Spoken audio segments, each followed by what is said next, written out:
तर मंडळी, हीच आहे ती जागा ज्याला दलाई लामा टेम्पल म्हणून ओळखलं जातं आणि त्याचबरोबर इकडे दलाई लामाचं आसन सुद्धा आहे, ज्याच्या मागे खूप मोठी अशी बुद्धाची मूर्ती सुद्धा तुम्ही बघू शकता।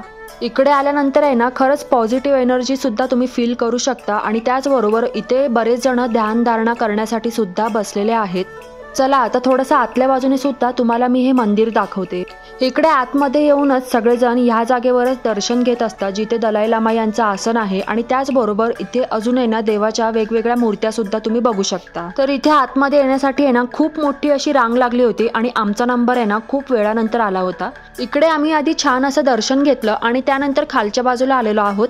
हे आहे ते प्रेयर व्हील्स, याला प्रार्थना चक्र असंही म्हणतात। हे प्रेयर व्हील अशा पद्धतीने फिरवून इकडे सगळेजण प्रेयर करत असतात आणि इकडे येण्यासाठी सुद्धा आहे ना खूप मोठी अशी रांग लागली होती। इकडे आतमध्ये सुद्धा तुम्ही बघू शकता तिबेटियन पद्धतीने खूप छान असं नक्षीकाम केलेलं आहे आणि कलरफुल असं पेंटिंग सुद्धा केलेलं होतं। तर इथे सुद्धा आम्ही छान असं दर्शन घेतलं आणि त्यानंतर आम्ही निघालो बाहेर जायला। चला मग पुढच्या व्हिडिओमध्ये पुन्हा भेटू।